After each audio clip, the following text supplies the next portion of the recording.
All right, everyone. Welcome back to the Be Fit Podcast. I'm your host, Conor Murphy, here with the Boston legend, Dan Distefano. Spot on. Not Hi, everybody. Distefano. Also, a.k.a. Pickles, that you probably know him as in the community. I was introduced to Dan through mutual Boston fitness professionals. I think the first time I met you was at Sarah White's class at Big Night Live. You came in just like hustling, probably from teaching 3 classes earlier in the morning. Came in and everyone was like, oh my gosh, you need to meet Pickles. And everyone just kept saying like, do you know Pickles? Do you know Pickles? Do you need to meet? And then finally we started training together and I started learning a little bit more about what he does, not only in the fitness community, but in the community in Boston in general. And was just really excited to have him on the show to talk about it, but also someone who has made a name off of doing, in my opinion, the right things for the right people for the right reasons. So thank you for joining us today. I appreciate you having me. We had a discussion before we went live on here, which maybe we can cut some clips from that. But I think a big piece outside of, hey, Dan, what do you do for work, is how he does it. But I want to kind of set the stage, and I want you to kind of set the stage of the things you're involved in, and then maybe give some people some insight if they are either interested in going down the same route or are doing the same route of how you've had so much success in it. Yeah, so Connor, I appreciate you having me. Of course, I remember our first date, 2010, Wall Balls Calvaro. It was like 7 p.m. at Invictus.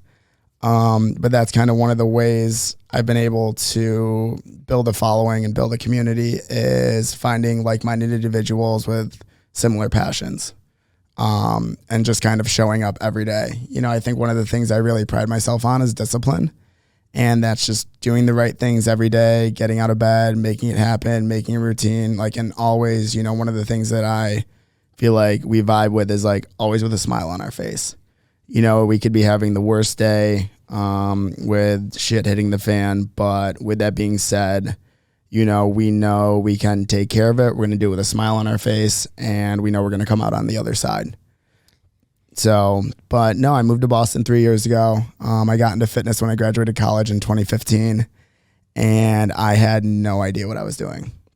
I was I just left my master's program. I didn't tell my parents. My dad called the registrar. He's like, hey, I'm here to, pay Dan Distefano's master's bill. And they're like, who's that? And he was like, Dan Distefano, he already did 1 semester. And they're like, yeah, he's not involved anymore. And I called my dad, and, I have to give a huge shout out to my parents. They've always been supportive, always been loving. And one of their things was hey, you're accustomed to a certain lifestyle, go figure it out. And it's kind of one of those things, no matter what you pick, A, make sure you like it because you're going to be doing it the rest of your life. And B, just work hard at it, whatever it is, whatever you find value in. But anyway, my dad called me and he yelled at me first. He's like, what the hell? Why didn't you tell me? But then that kind of led into fitness. I had all this time in the world. I didn't want to work a corporate job. I couldn't sit down, kind of was very hard keeping my attention to one thing. And I found this spin gym that my friend used to own called Urban Life Athletics. And they did spin, hit, and CrossFit. And it was kind of a big thing for me where all my time up until I was 22 was sports. Everything I did was for sports. Everything was for college lacrosse. Everything was trying to go play collegiate lacrosse, and that training starts, when you're 8, when you're 6, and it kind of guides your path and your lifestyle. And after school, I was so lost. I just had nothing to do. And I was lucky one of my friends, Amanda, dragged me to a spin class in Burlington, Vermont. And I kind of make the joke, she created the monster. She opened up the door. And I just started. The coolest thing about fitness that I found was it kind of gave you a flexible lifestyle in the sense that, I would train. This is back in the day when I was teaching 35 classes a week, 10 to 20 personal training sessions, just doing as much volume as I can. And as well as anybody, that's not sustainable. The grind, the absolute fucking grind. It is the grind. And I loved it. I loved what I was doing. And it made waking up at 4:30 more bearable and going to bed at, 10. Okay. I loved what I was doing. I loved the people I was meeting. And that was one of the things I found is I was meeting and seeing 100 people a week, 200 people a week, 300 people a week. And I was in charge of one of their greatest assets, which was their body. And they trusted me. And then as I went and tried other business ventures, and I've tried everything under the sun, just looking to see what would stick, right? And the two things I was looking for when I was going into businesses was, do I like it? Can I do it for 5 years? Because I genuinely believe it takes 5+ years to become an expert at anything. And can I hit it big? So that was kind of one of the hardest things I found with fitness. And I love fitness. I'll be in fitness forever. But it was, it was an hourly rate. I was trading hours for money and money for time. And I was like, how the hell do I get ahead? And I had this awesome mentor, and I believe like mentorship and who you surround yourself with is so important. And he was literally like, hey, like, just come work out with me on Sunday. Like, just show up. Doesn't matter if you're hungover. And I'm 23 partying on Syracuse University Hill. Like, I'm hungover. Like, he's like, just show up, just do it. And that's one of the things where we see eye to eye on you and me is that we'll show up. If someone asks us to be there and that person is important to us or we find value in the thing, we will show up. Might not always be the prettiest. Our mascara might be down our face, but we'll get there. And with that being said, I learned a lot through osmosis with him. And this was diving in the New York City New York City fitness market when Barry's was still newer, SoulCycle was newer. The concept of group classes was still relatively fresh, and it was kind of like starting to really grow.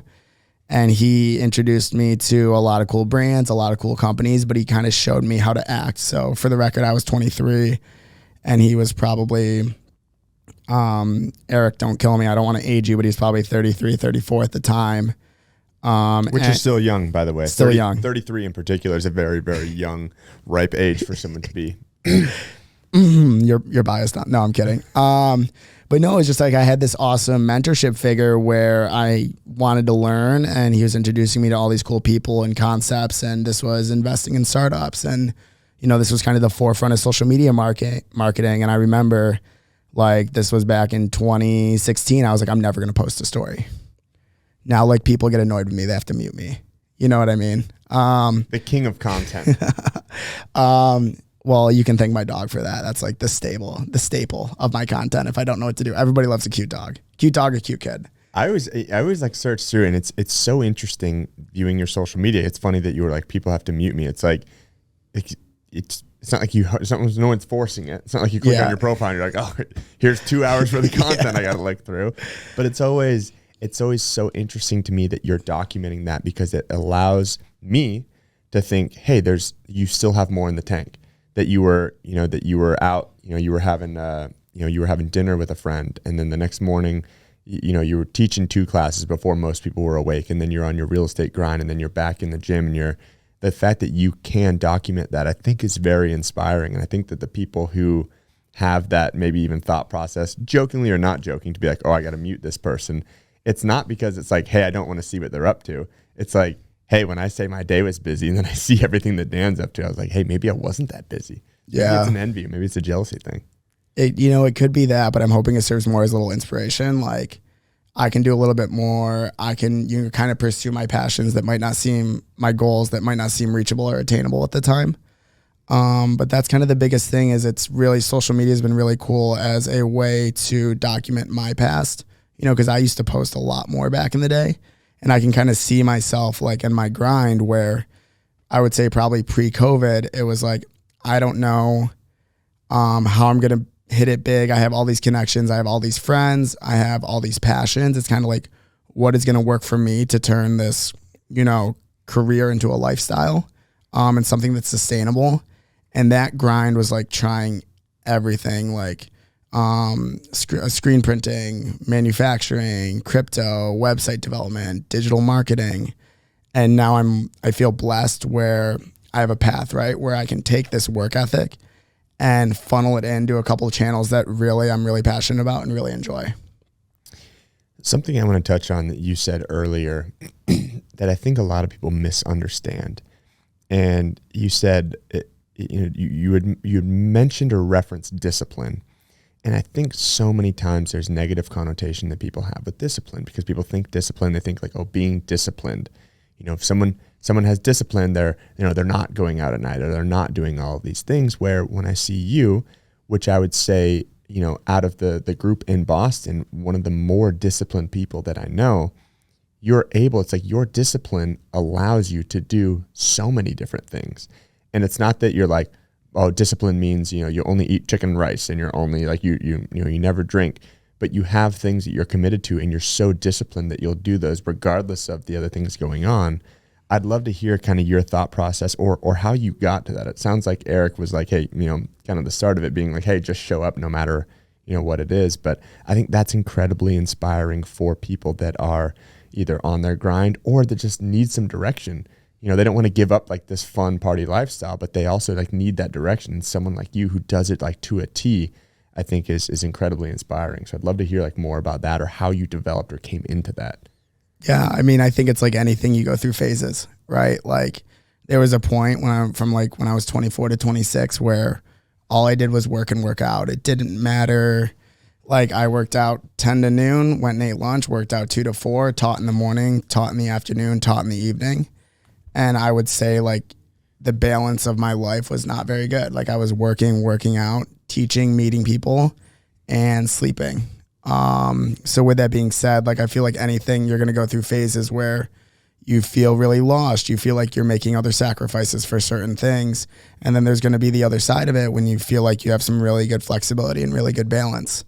But I think going to those extremes sometimes is good so you can appreciate it on the other end. And, I can't be mad about it where maybe some of my relationships didn't flourish as much as they could have just because I was so focused on other things. But in 3 years of teaching fitness, 4 years of teaching fitness, I was able to join, in my opinion, the best fitness company in the world, Barry's. Like they gave me an opportunity. So I do believe there's the good side of it where you're growing, you're learning, you're becoming an expert in whatever field you want to be in. And of course, there's going to be sacrifices on the other end, but that's also the hard part is what are those sacrifices? If you're spending more time at work, what is kind of being forgotten about? And I think that's part of like any relationship or like anything you're doing, like you're going to have those ups and downs. But that was the one thing I knew is I was like, I love helping people. And this is like the vehicle how I can help people. And that's obviously through fitness, but as well as I think the success that you've had in, a number of areas. I can't even count that high, but with everything that you're doing, I think also involves around like the personal relationships, which when it comes down to the same thing. It's like showing up. I've yet to make a plan with you where you didn't show up or you were like, at least without, not like a last minute, hey, we can't do this. And I find that a lot of people say, yeah, I'd do that, and then don't end up doing it. But you're someone who always follows through. And I think that's like a big key to discipline and for people trusting you. You're training these people, but you're also investing in them outside of it. And was there ever a time that you saw yourself not doing that? Or was it just something that was always just, kind of innate in who you are?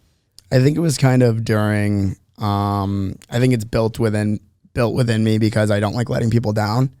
And like that can be a blessing and a curse. You don't know when to kind of take your foot off the gas or hit the brakes. And I'm definitely a little bit of a people pleaser. I'd rather take like the path of least resistance on some things. But it's been one of those things where I found like once people trust you and you earn that trust, it's very easy to lose, but it's such a strong like superpower to have, like that bond with somebody. Like the biggest thing I kind of tell people and tell myself is like, I could lose everything tomorrow, like I could lose everything. But the one thing that always hurts the most is like relationships. That like relationships I use, whether it's with friends, family, which I feel blessed. I haven't had to do that too much, but it's like, I would rather lose $1 million every day than like lose some of my best friends or significant other or family members, cause money comes and goes, but those relationships and that trust that you have with people is like, once you have that trust with somebody, like it's a really special thing to be able to count on other people and vice versa. But that's what I found, especially in business.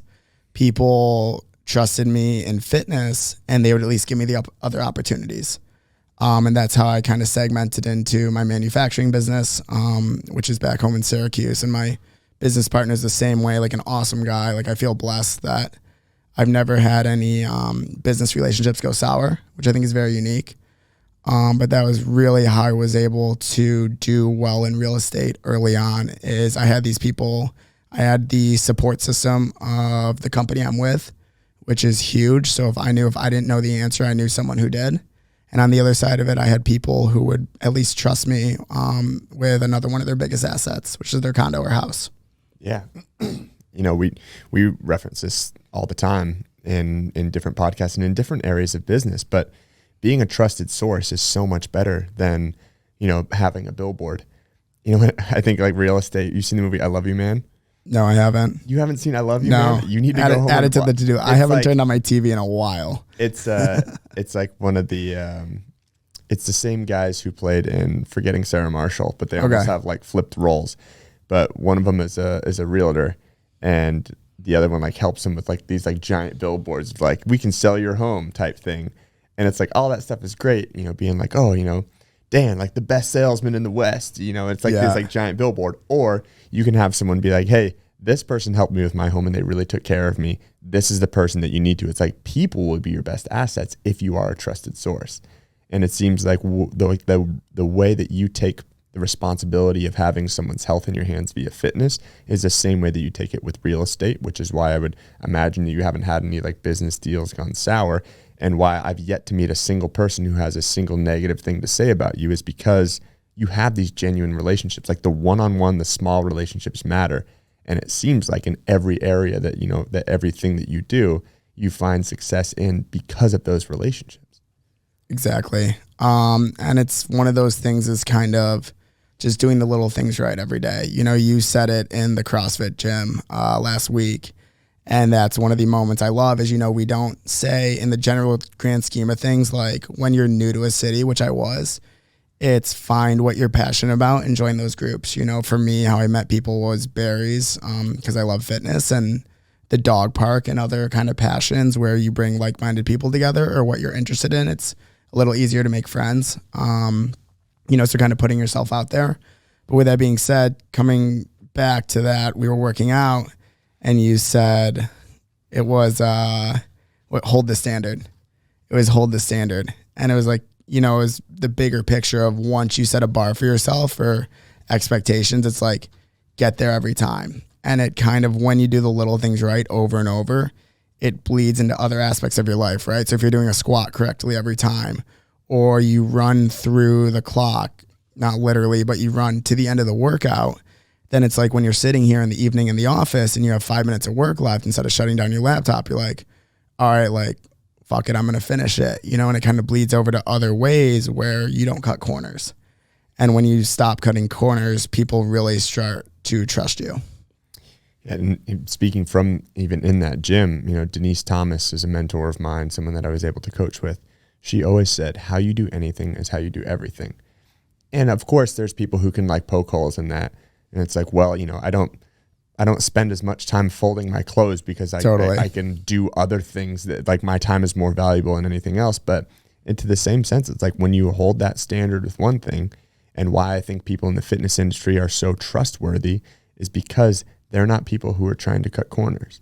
Like if you come in and do a workout with us at 8:30, it is a miserable, nasty workout. We don't do it because we enjoy suffering. Some of us maybe a little bit.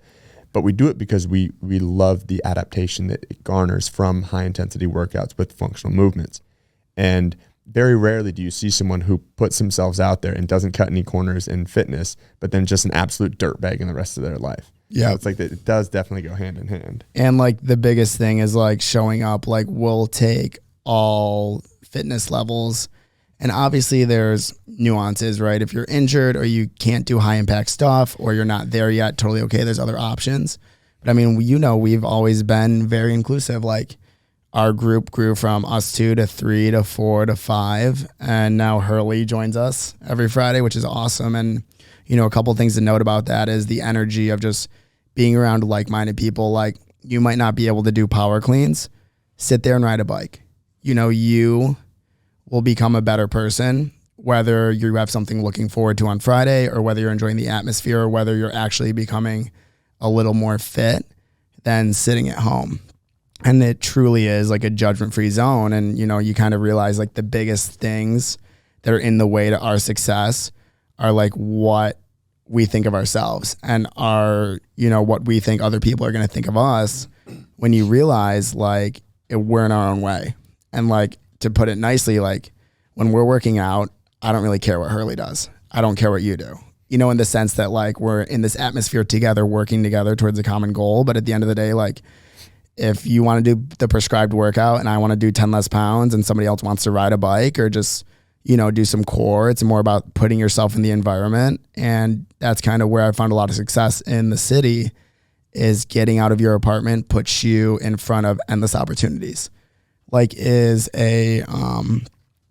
like we met at Sarah White's class, which Sarah White and Juliana are awesome ladies. Like I have so much respect for what they do and their hustle.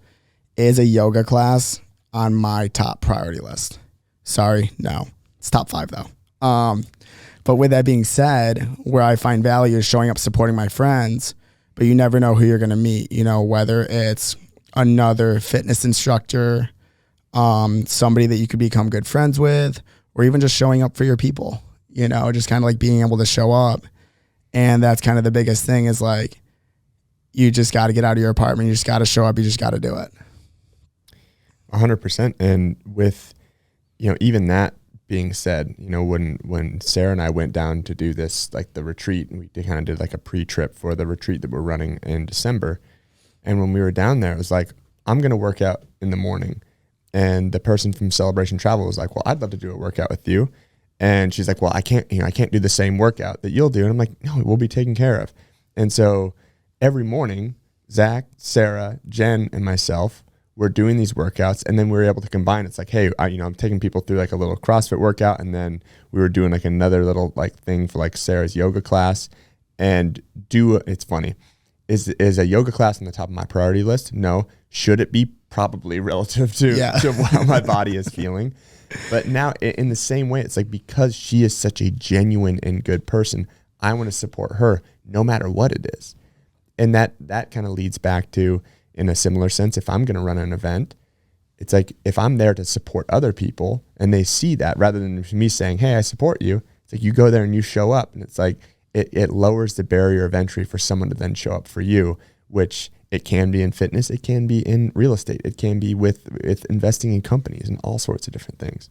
Exactly. And that's kind of one of the things, is we're such, whether you're introverted or extroverted, we are very social people. And that's like, we saw it during COVID, like I have a younger sister, and I can't imagine how sitting at home, 16-year-olds on your phone now, Snapchat, Instagram, how it affected people, just because we're all meant to be interacting with each other. And that's kind of one of the things that I think people are lacking, and what I try to build within my life and my classes and, my businesses, is camaraderie.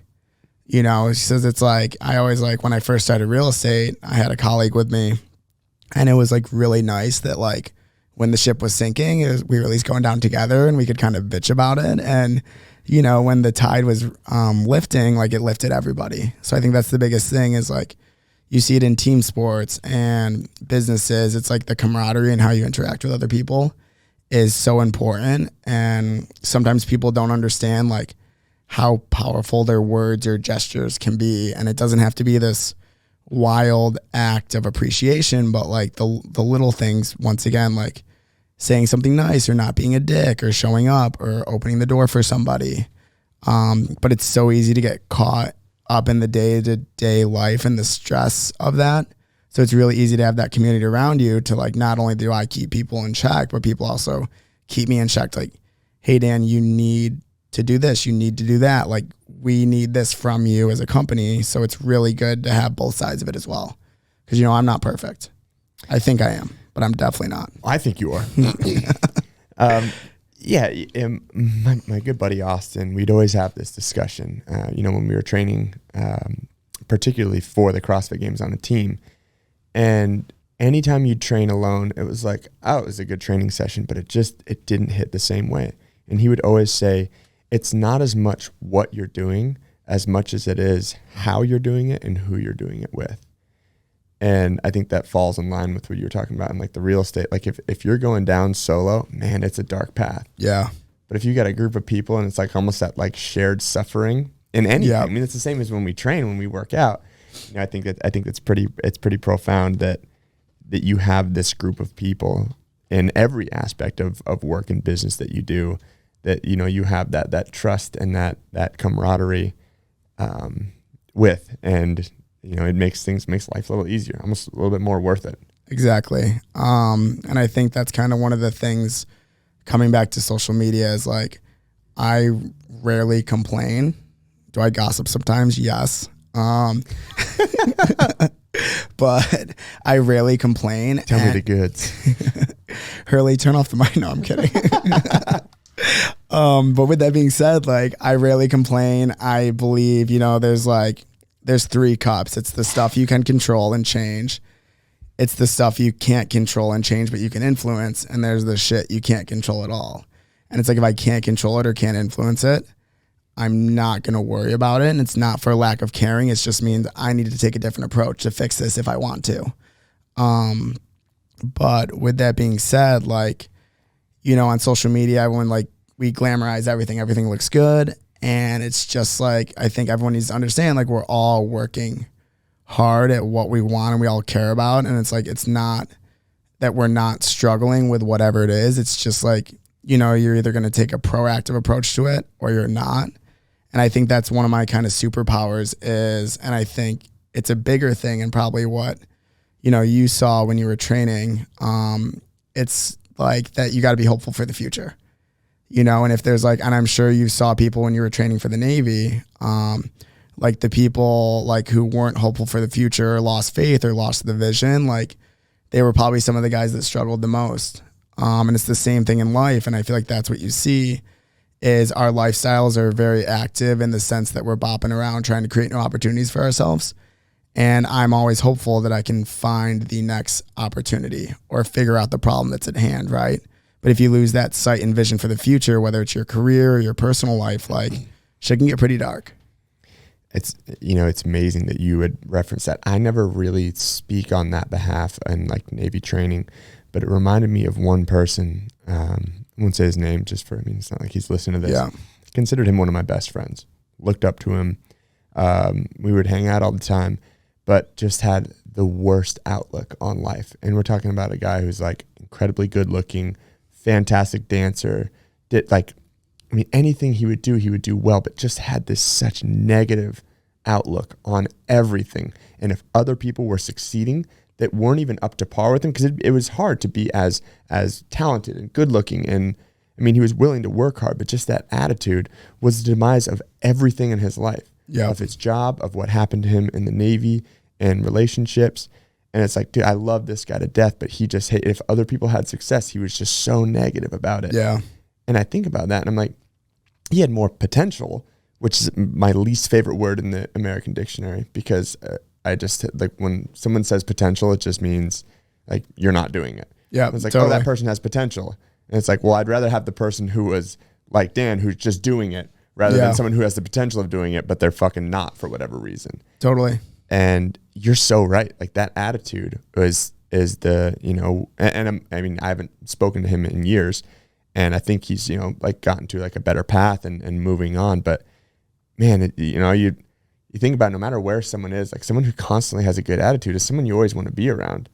Yeah. And those opportunities will find them too. Like when I was looking for people to work with in a couple different industries, it kind of got to the point where it's like, I don't need a highly skilled person. I need someone that wants to work and that will love what they're doing. I would rather take someone that's a little more unskilled that you have to train, but loves what they're doing and has a good work ethic and kind of gets it, and give them the opportunity than somebody who has already established themselves, but might be a cancer to the team. Right. And that's kind of the thing you realize is that's where a lot of my opportunities have come from is, people knew I was new to real estate at the time. Like brand spanking new. Like I used to like people would call and ask me questions and I'd be like, I'm under the big dig. I can't hear you. Hang up. Figure out the answer. I would Google the answer or call my boss. And then I would be like, oh, I'm out of the big dig. Let him know. And somebody's like, wow, Dan, you're spending a lot of time in the big dig.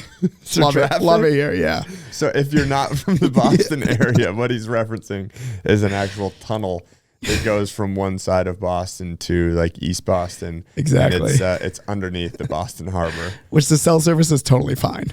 It is totally fine. They thought through that one. Spilling all the trade secrets. Someone right now is like, damn it, I knew it. Yeah. Dan. But with that being said, I had a lot of people that were like, this guy will work hard. He will figure it out.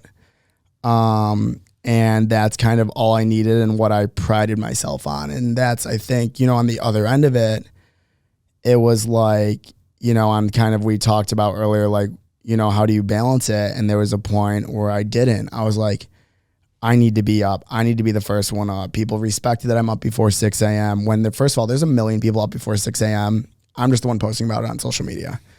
Like there are way more people. Shit, might be the only one then, man. But with that being said, there was a point where my identity was I'm working hard, and that kind of engulfed me to the point where I was like, why am I working at 4 p.m. on a Saturday when I really don't need to be? Like, I could totally be somewhere else with like my family or my friends or a significant other. And it's like, what the hell am I doing? You know what I mean? Like, I wasn't actually moving the bar. I was just aimlessly working hard. So that's kind of one of the things now where I can be a little more thoughtful of my effort and where it provides results, where we all go through it in different forms, where it's just like, why am I here? What am I doing this? I'm not getting better. And it's kind of like the saying, like, you go to the beach with your family and you're thinking about work. So, you ruin your relationship with your family. And then it's like you go to work and you think about your family. So then you ruin your relationship with work, where you get to the point eventually where I feel very lucky I'm here now, where I can be a little bit more thoughtful and intentional about my actions and energy. How can you direct that for someone who's going through the same struggle? Because I feel like that's such a common thing where people like, I'm on that grind, I'm grinding. And it's like, slow down, playa. You don't need to be grinding right now. Like, yeah. How did you come to that realization? What can help someone who may be in that same spot? I think it's very easy for me to look back now that I don't, kind of need to do that like thoughtless, like grinding. But I think it's kind of one of those things that we're all going through it, but just be thoughtful about who's responding to it, right? Whether it's your friends, whether it's your family, are you missing things? Are people giving you feedback of like, hey, I need you here, I want you here, and kind of just don't be like, oh, I need to go work for, $15 an hour. Back in the day, I used to, personal training in Syracuse was $40 an hour, and I got $15 a class. And there was a time and point when I needed to be doing that. But other than that, it's like, be cognizant of the feedback you're getting from it. If someone's asking you to be somewhere else for them, like, I will say that personal relationship will probably take you farther than the couple bucks or hour you spend, trying to do something else. But I feel like we all go through that in some capacity. And it's kind of like, it's one of those things, like, you can get as much feedback from other people, other things, but eventually you get to the point where you're like, I need to change. And once you decide you need to change, that's when you really change. Like, we just had a conversation with somebody in the lobby, and it was like, hey, you got to get back on your fitness grind. Remember how happy you were, this and that. And you were like, all right, let's do this. Like, find me a time. And I was like, okay, later I'll do it. And you can tell, like, you need to have the best intentions for yourself. And it totally ebbs and flows. Yeah. It's such an important topic that, when you say that, I have like a direct person who comes to mind. And you're like, man, how do you get through to that person that, like, the extra overtime shift really isn't going to make or break you. Yeah. Like, that's not going to be the difference about you getting like, a Falcon 900 and a Falcon 70. Like that's not going to be the determining factor, but spending more time on the relationships is probably what's going to like make you happier in the long run. So it's hard. It's the ebbs and flows of life. You go through the highs, you go through the lows, but as long as you're excited about the future, whichever way it goes, like as long as you have that hopefulness for like a better life or your dream being fulfilled or whatever it may be, like it kind of keeps you on the right course, Yeah, that makes sense. So what are you involved in now? I mean, I just look at your Instagram profile and I'm like, shit, there's all this stuff going on. What is rather than talking about the balance and how you do it, what all do you have going on now? So right now I walk my dog and no, I'm kidding. I won't give you the day to day. A couple of things I'm pursuing is of course Barry's. I love the fitness studio. I think we have the best workout in the world. I think we have the best trainers in the world. I think we have the best product in the world. For those of you that don't know, it's interval training on the treadmill and weights in the floor. But it is a combined class. So there's 50 people in a class. It's really fun. There's a lot of camaraderie, but it's the same thing where we have a lot of deterrence because people are worried about working out in public or not holding up to par. But it's like, you know, those treadmills, you can walk at 2 miles per hour and you can also sprint at 15. And there's people everywhere in the middle and it's different age groups and genders. So that's kind of one of those things where I found a lot of like pushback of getting people in there, but you also learn how to convince people to come, but also support them through their journey. Because, you know, it's just like starting anything new. You're so nervous, like so nervous, anything new. Like, I don't want to mess up. I don't want to be embarrassed. And it's like everybody has a day one. So leading into the next thing is now I'm a real estate advisor with Engel & Volkers. So I work mostly out of our shop in Back Bay, but we have 3 shops here. So I advise on buying, selling, and leasing in Boston and the greater Boston area. And that was kind of one of the biggest things is as people saw me have success early on in real estate, a lot of people ask at coffee, kind of talk about how you did it. And I told them, I was like, it's going to take me 5 years to become very, very good at this and like build an empire. And I was just like, I started my day one like 2 years ago. And they were like, I'm going to wait to take the test. I'm going to do this. I'm like, listen, it's going to take you 5 years to become really good at anything and an expert. Like, you should have started yesterday. You know what I mean? Like when you start to kind of flip that approach of being nervous and then you put that timeline of no matter what you choose, it's going to take 5 years to be good at it. Like, shit, I should have started yesterday. I should have started a month ago. I should have, you know what I mean? Like, and then the other part, and that was when we were recruiting new agents and it's like getting people excited at the opportunity. So I'm an advisor with Engel & Volkers and that's been fantastic. It's been another avenue to help people kind of navigate an industry that nobody really knows much about. You know, when I first started, I didn't know anything about buying a house. I just took the test. I knew the lead paint was 1978 and I knew there was like 40,000 square feet in an acre, which is not relevant. That's something that I bet a lot of people are going to take home with them. Exactly. If you learn anything from here. Out of this 1 hour conversation. And then the last thing, the 2 things I have going on is I have a manufacturing company back home. My business partner runs it. His name is Drew. He's absolutely fantastic. He's an expert in his craft, which his craft is screen printing and manufacturing. So embroidering hats, screen printing shirts. And, you know, I'm kind of more of like, I'm meeting a lot of people. I'm kind of supportive. We both help back it in the beginning. And that's kind of my last part is I'm looking at investment opportunities. And a lot of it is I don't know much when I first meet the companies about investing in them, but I meet the people and I'm like, you're a winner. I was like, you could sell me this pen and I would buy it. You know, so a lot of these companies I'm investing in now, Slate Milk, 10,000, Wallaco, and there's a couple others. But with that being said, I was like, that person knows how to win. Like that person, if they're truly passionate about what they're building, then they're going to go to the top. And that's been one of the opportunities is as you start investing in companies, you know, it's the earlier you get in, the more opportunity you have to make your money back. So that was the cool thing about fitness is I was meeting so many people and a lot of these co-founders and brand marketers and these entrepreneurs, you know, who are taking risks with their companies. They also had this mindset where they're taking care of their body. So we'd meet in class and, you know, be like, oh, like, what do you do? I do this, I do this. And then the kind of dots would start to align. Mm-hmm. And the coolest thing about social media is I consider it like kind of a friendship management tool. So as you're creating friends, everybody's starting to follow you, you're starting to follow them. So it's a really cool way to kind of learn about people before, you know, as you start to meet them. But it's also very creepy. Like if you wanted to find me on Wednesday, you could probably find me or be 30 minutes behind, which is kind of what I started to get away from a little bit. I used to do a lot of like brand posting, working with brands, promoting their content.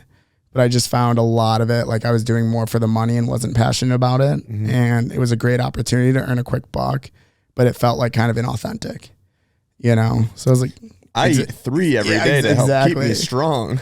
Like, you know, like you would be like, oh, like, I don't know. Like I think one of the most absurd ones, which is actually like, they're a very good product and I do vibe with them, is the Good Wipes butt wipes, like the adult, like, the adult wipes.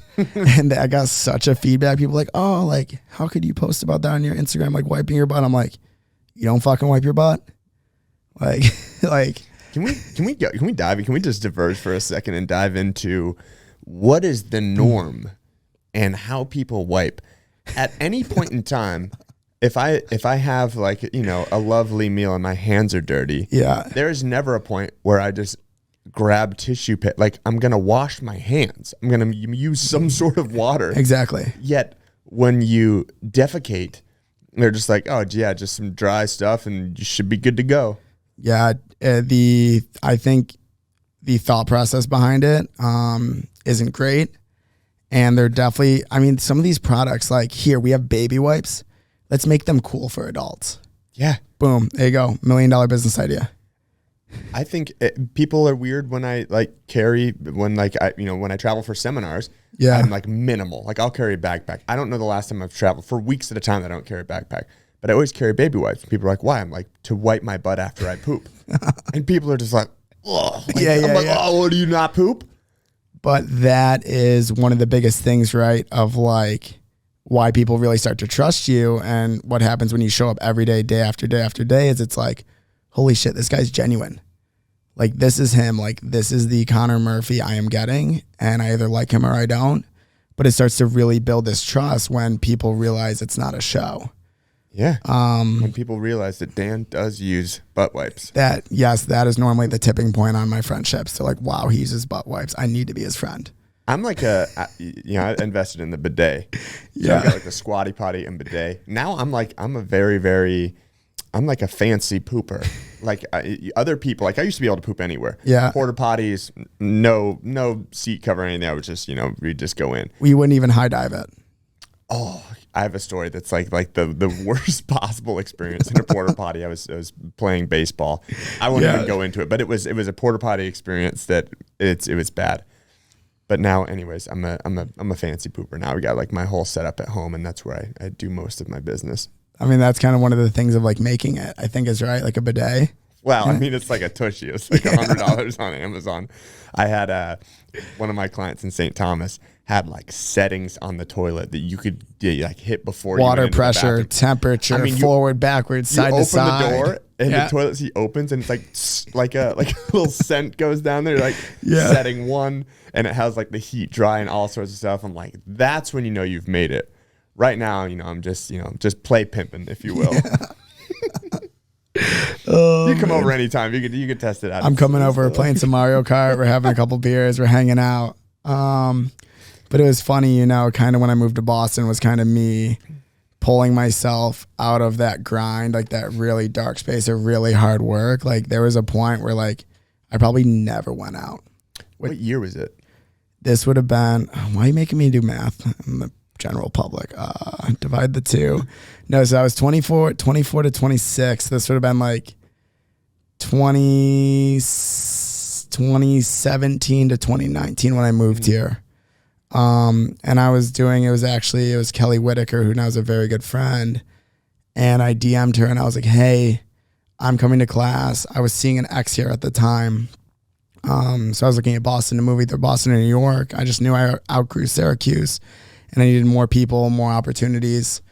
And I was like, hey, can you play Rick Ross? And we absolutely vibed on that. Like I came to class, we became friends.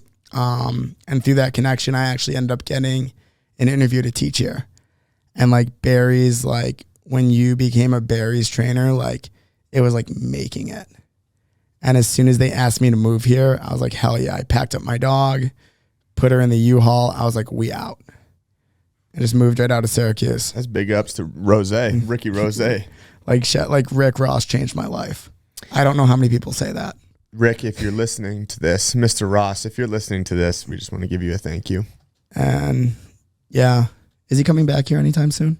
I'd have to check the calendar. Come back Do you know us. when he's back here? I think he has residency. He comes back like every other month. So I owe him a hug.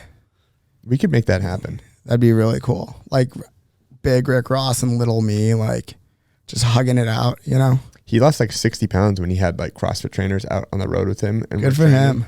He was at that interview. He's like, I'm doing CrossFit now. They got me eating pears and shit. And then for like a year, everyone would just comment pears on all of his Instagram posts. It was amazing. So many trolls out there. It was so good. So after that in Boston, is it just one? Where do you teach at? So I teach in Back Bay downtown in Chestnut Hill. And that was, that's what I've always be grateful for the Bears community is having a job that pulled me out of my apartment, like allowed me to make friends easier. It allowed me to meet people. It allowed me to just get out of my apartment because, during COVID, when you sit in a box and the apartments aren't big here, you can kind of go crazy. Mm-hmm. And the coolest thing about this story, in my opinion, is this Sunday, my best friend from college, Makoa, is marrying the love of his life, Becky. And they met because I moved here and Becky and her girlfriends crashed our boys' night in the basement of Lucky's. So it was probably like a month here. I'm out with the guys. We're all just having fun, doing guy stuff, like, rock, paper, scissors, rap battling, typical guy stuff. And Becky and her friends crashed our night.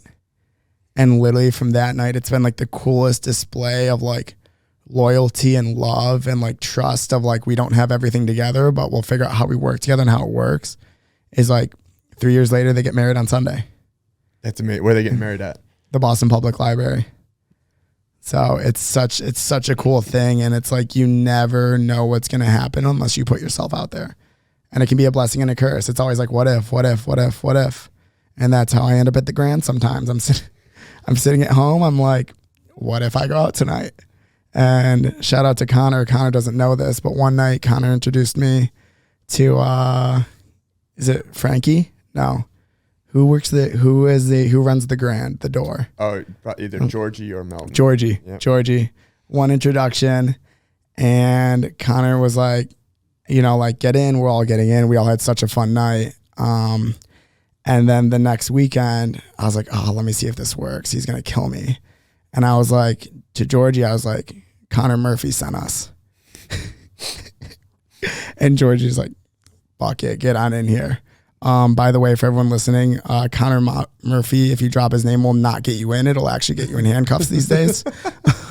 Depends on the location. But it also kind of says a lot about the people you surround yourself with and also what people think about you, right? Like when I name drop you, like people are like, what a good dude. Like if they're associated with him, like they're good in my book. It says a lot about who you are as a person and how you respect yourself and respect others and how you influence the community, which is the coolest part. Cause like if you say the wrong name at the wrong time, they're like, forget that person, forget you. And that's kind of what got me investing in companies early on. Like I was 23 and Eric was introducing me to these companies and they were coming up on their friends and family round. And I didn't know much about investing, but I was like, I'm going to pay to be relevant. If I become an investor in this company, it's going to add a little clout. It's going to add a little bit to my reputation. Maybe people respond to my DMs or other brands will become interested in working with me. And, that's kind of one of the cooler things about how I was able to meet so many people is kind of guilty by association. Like I'm lucky. I feel blessed that worked out for me and I was aligned with very good companies and very good people because obviously it can go the other way. But it says a lot about kind of who you are as a person, right? That people think so highly of you. I mean, I'd say the same for you. And it hasn't just been before I knew you when people were like, oh, you'd get along so well with this guy. I mean, even afterwards, people will reach out that I'm friends with that like just so, and it's so wild how many people, it's like, I don't know everyone in Boston, but yet it's all of these like people that I'm like good friends with. And I'll get like DMs or messages or calls and being like, hey, I met your friend Dan. And I'm like, where? Like at, whatever location. And I'm like, That's me. Like, oh, he's such a great person. I'm like, one, for that to happen and meet, but two, for like the connection to be drawn, like, oh, we both know this person. Totally. Like it's cool to have those networking opportunities. And again, I've yet to hear a single person say anything like bad about you. And sometimes you hear, like, sometimes people aren't like directly, assholes, but you'll meet someone and they'll be like, oh yeah, I know that person. How do you feel about that person? Yeah. Like, it's never like you can tell. People are just like, you can tell. Dan, that's awesome. And usually that's a testament to one or two things. Obviously, one, a person being a good person, but two, people will only say negative things about someone if they feel confident that you feel the same way. Yeah. So when you speak so highly, and I always have, good things to say about you, and so when you speak so highly about someone, people are really excited to know that they met you. But more than anyone else I've met in Boston, it's like, and I usually refuse to call you Pickles. I always just call you Dan, but everyone's just like, I met Pickles. And I'm like, where, what, what you're doing. And it's never the same story. Exactly. They'd be like, oh, I was one wheeling over in, Everett. And I met him, and you're like, why was he over there? What was he doing? I would do back in the day when I first moved here. I didn't have I was fine. I didn't have everything I dreamed of, and I had a one wheel, and I would just ride that everywhere. Like Saturday mornings, I would take the one wheel from Charlestown and ride it to Chestnut Hill, because I would not pay $20 for an Uber, and we all know the Orange Line is trash. And people would be like, and people come and be like, oh my God, Pickles, like, what are you doing? Like on your one wheel, is like so cool. And I think that's something I've always appreciated is I enjoy people coming up and saying hi to me. I enjoy meeting people in class, out of class. And, I'm always grateful for them making the contact, because I meet so many people on social media and so many people in person. And, sometimes like I'll see somebody in class and I won't recognize them once they have, they're in a suit or something. Mm-hmm.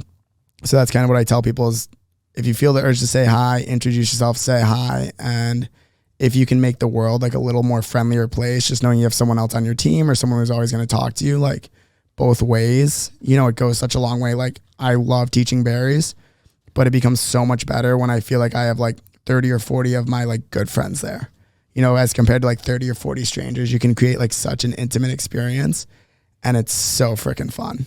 It's so fun. How can you help someone else kind of with that initial step? Because there's two sides of that. And when I first heard of you, it was like, everyone likes this person. Are they a genuine person? Is the first thing that I ask. And I truly believe that you are a genuine person, because I think you actually do care. But I think there's a lot of people who want to make those introductions because it can then benefit them. Totally. What is it? I mean, even just striking up a conversation with someone. I don't know if you know the answer to this, but for someone who's like, hey, I want to go the same route that Dan's going. I want to do what Pickles is doing with fitness and with real estate. Like, how do I create these genuine relationships? How do you even like initiate that? What is the process, if there even is one? Yeah, I mean, I think the hardest part is, I hate to say it, like being relevant. Like we're all going about our day to day, so it's like we only have so many people we can talk to. So it's like, how do I become a person of interest to this person? It's like, for example, my girlfriend, the only reason we met was because I had a buyer for her condo. Other than that, if I wasn't a real estate agent, she probably would have never given me the time of day, or at least that initial time of day. You would have had to try a lot harder. Yeah, exactly. I would have had to try. Yeah, because I was not dragging her ass to a Barry's class. But with that being said, I think introductions are huge. So I will always ask for help or an introduction. If I think it's going to be beneficial, and I feel like I will receive that because people know I would do the same for them. Mm-hmm. But I think the most important part is not being random, and there's tons of ways to do it. If you want to become a fitness trainer, start taking the classes that you want to start teaching, start meeting the trainers, start seeing how it's run, the clientele, just become a friendly, regular face there. And whatever you start, there's going to be an investment.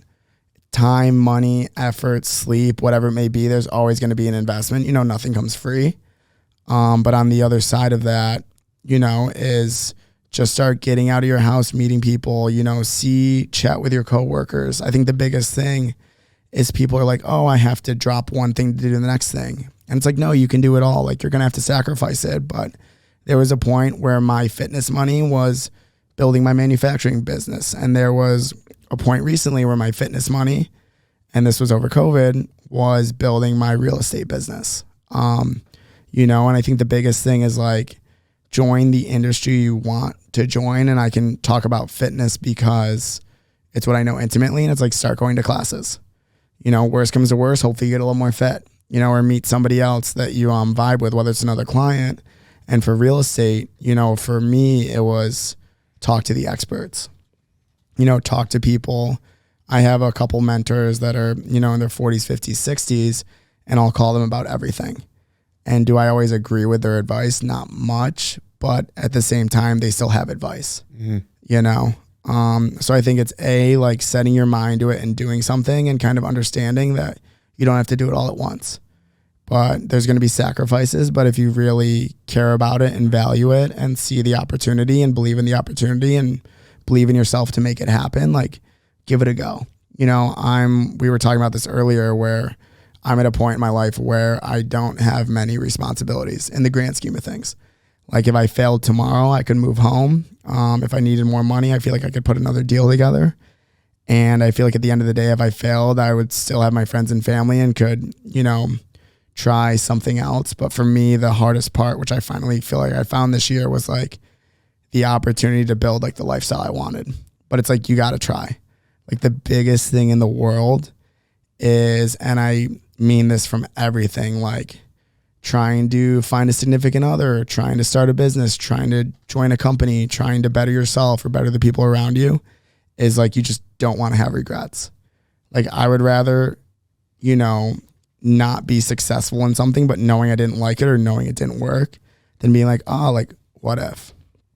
Like I feel like you could die if you literally laid in bed and be like, oh, what if this, what if that, what if I tried this, you know? And it's like, at the end of the day, I got to make sure my dog goes to the bathroom and my mortgage is paid.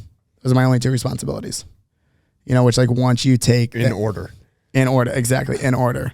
And kind of like once you have that mindset and you're kind of open for any opportunity, like they'll find you, and it's totally okay to ask for help. I think that first part that you were saying is super profound for people.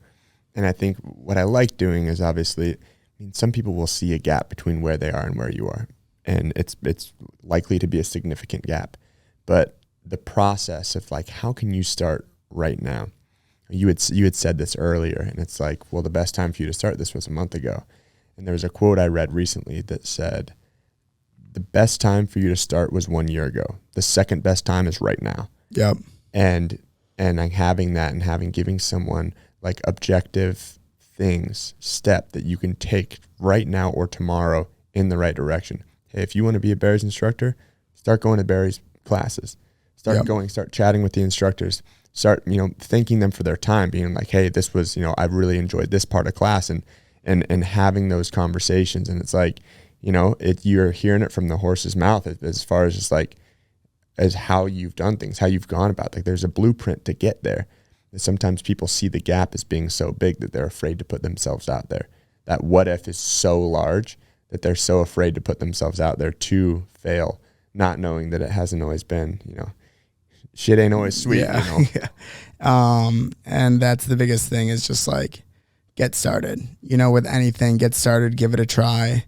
And like, I mean, this sounds superficial, but the best way to find success is just try to be relevant in anything. And I mean, it's asking for help, introductions, you know, like we had a trainer, and we started training and he was just a client, and then came to all my classes and he was like, hey Dan, like, how do I become a Barry's instructor?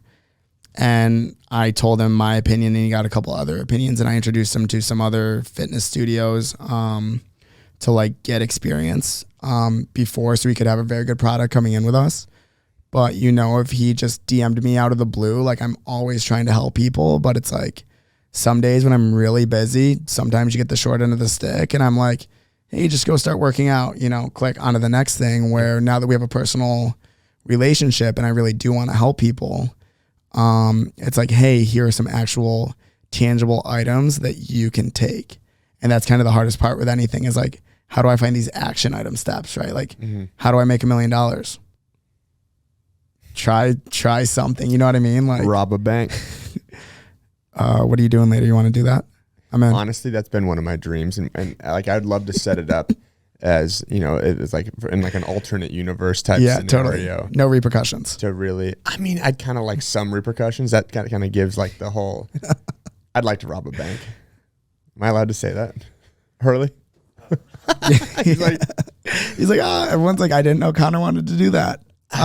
But with that being said, like, just like put yourself out there, and at the end of the day, ask for the order. Mm-hmm. And that's one of the things I'm coming up now with. I've been blessed where a lot of people have trusted me. Real estate's my newest business out of all of them. And a lot of people have trusted me with buying and selling and helping them with that process. And I've been lucky that a lot of people have come to me because they trust me through fitness. And now it's like, I'm at the point where it's all right, like it's time to kind of become a savage, like ask for the order. You should be buying with me. You should be selling with me. And that's kind of the point where I feel like I'm in a good spot where when you're new, when you're not making money, you know, when it's very hard, when you feel like you're at the bottom of the valley, it's like, how can I be collaborative when I'm supposed to collaborate with, you know, someone who's living their best life? Mm-hmm. And it's like, you know, how can I share the wealth if I'm not doing well and I don't feel like I'm doing well? And it's kind of one of the things where I found like, even though the, you know, it wasn't going in my direction, I can still wake up and smile and do my best and be a nice person and keep showing up every day. And eventually you'll reap the benefits of that. Didn't you just recently win? I remember seeing some post on there that a bunch of people posted, and there was too many numbers for me to can't be able to count that high. But it was like, this is what Pickles has done in this, and I was like, oh shit, that's awesome. Brag a little bit. What was it was really cool. Since I've started, I've done like 20 million in sales and like under agreement and in contracts. And it's been, I think the biggest thing for me is obviously helping people is awesome, but you know, being able to have a product where you can provide for yourself and the people that are important for you is great. But it's like, now I feel confident. It's like, I can help. Mm-hmm. I have the tools, I have the skills, I have the knowledge. And if I don't, I know who to go to where I can help, right? So for example, it's like, you know, let's say same thing. Let's say it's 5 years, you become an expert, or once you sell $100 million, you become an expert, or you set these goals. And as you start getting there, you know, as you get closer, you learn something new every deal, whether it's a little nuance or a lender, an attorney or something like that. And that's kind of one of the exciting things is I know that as I do more business, I will become more equipped to handle anything my client needs. So it's been fantastic. And I love the people I work with. And that's what's kind of kept me there. As you know, you see a lot of real estate agents bouncing around companies, trying different companies, which I do think you should do if you're starting in real estate. You know, interview a couple companies, interview a couple teams, see who you vibe with the most, see who you work with. A lot of the companies will provide similar but unique, different tools to become successful. But at the end of the day, you got to like who you work with. You got to like who you work for, or it's just not going to last. How can people find you if they are listening to this at the 1 hour mark? Where can they follow you along? What's your Instagram? How do they reach out to you? How do they contact you? So the easiest way, I mean, if you see me driving around, my cell phone number's on the side of my car, so don't prank call me. But with that being said, it's at pickles.7. That's on Instagram. Instagram is my main platform. DM me. I'll respond. Unless it's really fucking creepy, then I definitely won't. But if you say something creepy, then Depends on the price. It depends on the price. The one way to get my attention is say, hey, I want to buy a house. No, I'm kidding. But with that being said, Instagram's the easiest one. It's the platform I use most of the time. It's at pickles.7. Other than that, if you see me in public, say hi. If you're listening to this, say hello. I mean, we always appreciate feedback. If something resonated with you, great. If you have a different experience or opinion, you know, just shoot me a quick note. I'd love to hear about it. Because at the end of the day, we're all, you know, the same person on this planet trying to do the same thing, provide for ourselves, provide for our families, and make the world a better place. So yeah, that'd be great. And if you want to come join, if you want to step up to the plate and come Fridays, join us for let's go. An 8:30 a.m. training session, DM Pickles, DM myself. Yeah. My personal Instagram is Conor T Murphy, CONORT MURPHY 1N. The Starbucks barista got it really wrong today. Yeah. You did look offended. but you were smiling. I don't even think I realized that. I think you were more offended than me. I was offended for you. And then you guys can always follow us at Big Night Fitness on Instagram. Comment on the YouTube channel, however you listen to this podcast. If you have any feedback, let us know. We'll always get back to you guys. And final two things, just want to thank Dan for coming in here and sharing some insight on his life. Yeah, I appreciate you having me on. I think it's a really unique opportunity to kind of, most people see me through social media, and it's a really nice way to sit down and kind of put what's going on up here out into the world. And I hope it doesn't get me in trouble, because I always make the joke I'd be an HR violation if I was in a corporation. Well, you're looking at a walking HR violation now. So and now you also know that he is the best dressed person I've ever met. So took a long time to get here as well. As it always does. I mean, it's Tuesday. Tuesdays are just the worst traffic days in Boston. But thank you guys for listening. Tune in next week. And again, if you have any feedback, let us know. But we'll see you guys next time. So I don't do this anymore, but this was back in the day when like Barry's was hot. I was new here. I was 26. Like I was like, I'm the fucking man. And people used to reach out to me and be like, hey Dan, like we want a foot picture. And I'd be like $1,000, and they'd be like, done. So there's one time I'm in Barcelona wine bar, and there's a couple people who I won't name who can corroborate the story. And it's just like, I take off my shoe, I take off my sock.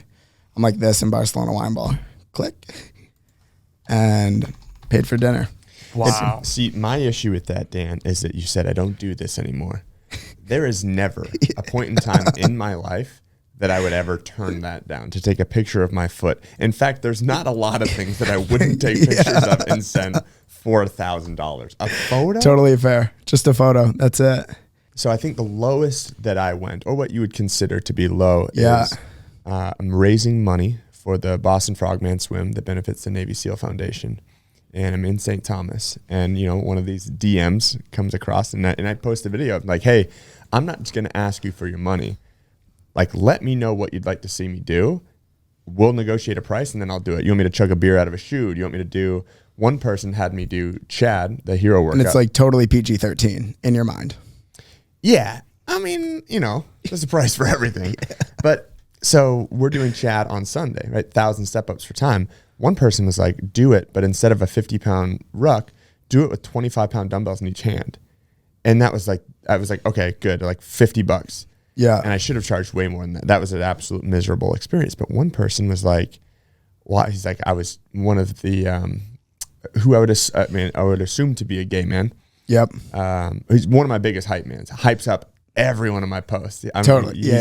We all need that stranger that we don't know who they are. We'll never meet them, but just like they gas you up. Yeah. I call it, he's part of the Gay Man Hype Club. And he's like, I was going to donate $500, but now that you say you do anything, he's like, I want the underwear you wore during that workout. And I was like, unwashed, 100% unwashed. Oh yeah. He's like unwashed. So I ended up, I was like, there's no way he wants it unwashed. So like I send a pair of underwear, and he's like, I'll donate another $500 if you actually send some like unwashed. Like I want to see the workout you did and then send them to me. And I'm like, man, this guy, it's not like I'm not pocketing this. This isn't $500 that goes into my pocket. Like this is going into like the Navy SEAL Foundation. Yeah. Like, it's for a good cause. So it's extended since then with some other materials of sweaty clothing. But I mean, I'm like, what? Like it doesn't really affect me. Totally. What's worse, sending your sweaty underwear or taking a foot picture and sending it to someone? Ooh. I don't think there's a worse. I think they're on the kind of the same level. But I think it's more like, so you get this guy's address? If you were ever to send it to him? Yeah. Did he pay for overnight? That's the real question. Yes. Yeah. He would be like vacuum priority. Sealed. So we're sending him from St. Thomas. Cryo frozen. And this was a good piece. The second pair that were actually sweaty, I put in the wrong package. Like you go into these like USPS and there's 9 million packages and you never can do it right. Like it's not simple. And so I put them in there and they're like $60. And I'm like, why is this $60 to ship? And they're like, well, you put it in like the extremely urgent, whatever. I'm like, no, I just wanted like priority. And they're like, oh, well then we'll take it out and put it in this. So she starts to no. open it, and I was like, oh, she's like, what is it? And I put like on it, I put like t-shirt, because you have to like put what you're saying Totally. is from St. Thomas. Yeah. And she like pulls out these sweaty underwear and looks at me, and I was like, and she just, and like culture's a little bit different down there too. Like they're not quite as accepting Yeah. at that. And she just like dropped them on the counter, and then like grabbed the other one and was like, put them in here. And I was like, had to like reach across the counter, like, put them in there for the address. I was like, there's no way these are getting there. But The things we do for our friends, our families, our charities. yeah, For a little financial gain. I need to bring that back. At least you always have that in your back pocket. You know, Yeah. if all fails, Yeah. you're like, Maybe we put our followings together and kind of do like a collaboration instead of like, like a Viva Seltzer or something we do. What if- socks. do you think we could create like a combined OnlyFans and then just have feet and, dirty underwear that we sell? So that's one of the nice things about selling real estate in Boston is I've kind of moved on from that. But with that being said, no, we shouldn't do that. Not at all. Moving on. Am I winking or blinking? Regardless. I can only see one of your eyes.